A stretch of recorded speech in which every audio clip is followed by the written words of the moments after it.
Baik, Assalamualaikum warahmatullahi wabarakatuh. Pada kesempatan kali ini, perkenalkan nama saya Bambang Sugiarto. Saya akan mempresentasikan ujian akhir semester, yaitu analisa corporate culture dan dampaknya pada employee, behavior, dan produktivitas tiga perusahaan farmasi di Indonesia. Eh, Latar belakang corporate atau cult culture memainkan peran penting dalam membentuk perilaku karyawan dan tingkat produktivitas. Studi ini membandingkan tiga perusahaan farmasi besar di Indonesia, yaitu diantaranya Kalbe Farma, Kimia Farma, dan Galenium. Tujuan dari analisa ini menganalisis hubungan antara budaya perusahaan dengan perilaku dan produktivitas karyawan, menentukan apakah hubungan tersebut bersifat positif atau negatif di masing-masing perusahaan. Metodologi analisis konten dari website dan video resmi perusahaan fokus pada budaya kerja, program SDM, dan hasil observasi komunikasi dan produktivitas. Profil singkat Kalbel Pharma didirikan tahun 1966, perusahaan farmasi terbesar di Asia Tenggara.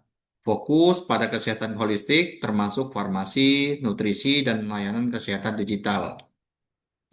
Budaya perusahaan Kalbe, nilai-nilai inovasi, integritas, kerja sama tim, dan pelayanan. Program Kalbe Akademi, Kalbe One, transformasi digital.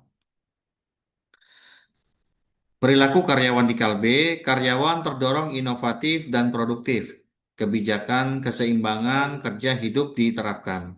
Program pengembangan karyawan berjenjang. Produktivitas di Kalbe, inovasi produk konsisten tiap tahun, ekspansi global, dan digitalisasi internal, budaya kompetitif dan kolaboratif. Hubungan budaya kerja Kalbe, hubungan positif antara budaya inovatif dan perilaku produktif, karyawan lebih loyal dan berkompetitif. Profil singkat Kimia Farma didirikan tahun 1817, BUMN tertua di bidang farmasi, fokus farmasi alat kesehatan, klinik, laboratorium, distribusi. Budaya perusahaan kimia farma, nilai akhlak, amanah, kompeten, harmonis, loyal, adaptif, dan kolaboratif.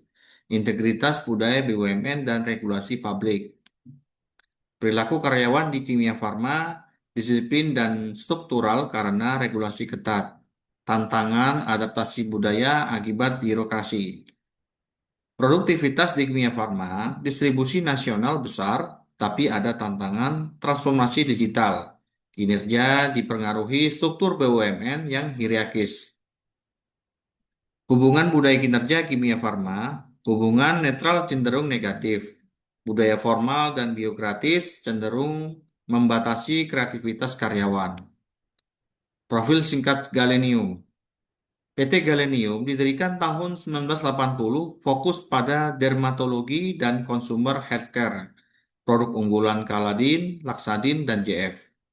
Budaya perusahaan Galenium, nilai kekeluargaan, kolaboratif, kualitas, dan didukung oleh HRIS, HRIS, dan digitalisasi untuk komunikasi internal. Perilaku karyawan di Galenium, karyawan merasa nyaman dan terlibat komunikasi lintas divisi baik, budaya kerja dan yang harmonis. Produktivitas di Galenium, kinerja meningkat pasca digitalisasi internal. Ini inisiatif HR berbasis teknologi mendukung efisiensi. Hubungan budaya kinerja di Galenium, hubungan positif, budaya kekeluargaan, loyalitas, dan produktivitas tinggi. Digitalisasi mempercepat proses kerja. Perbandingan tiga budaya, Kalbe inovatif dan kompetitif, Kimia Farma birokratis dan terstruktur, Galenium kekeluargaan dan kolaboratif. Perbandingan perilaku karyawan, Kalbe angel dan produktif, Kimia Farma disiplin tapi rigid, Galenium nyaman dan kooperatif. Perbandingan produktivitas, Kalbe tinggi dan konsisten, Kimia Farma stabil tapi terbebani birokrasi. Galenium efisien meningkat dengan HR digital. Kesimpulan umum, corporate culture berpengaruh besar pada perilaku dan produktivitas. hubungan positif pada Kalbe dan galenium, hubungan netral cenderung negatif pada kimia farma. Saran dan strategis, Kalbe lanjutkan digitalisasi dan inovasi SDM, kimia farma kurangi birokrasi dan dorong inovasi. Galenium bertahan budaya, pertahankan budaya keluargaan dan tambah pelatihan teknis. Implikasi untuk industri farmasi, perusahaan perlu penyeimbangkan nilai budaya dan sistem kerja modern. Transformasi digital perlu disertai perubahan budaya kerja yang Angle. Lampiran dokumentasi, tangkapan layar video profil perusahaan, infografik budaya dan nilai perusahaan. Demikian presentasi dari saya. Mohon maaf atas kekurangannya. Terima kasih. Saya akhiri. Assalamualaikum warahmatullahi wabarakatuh.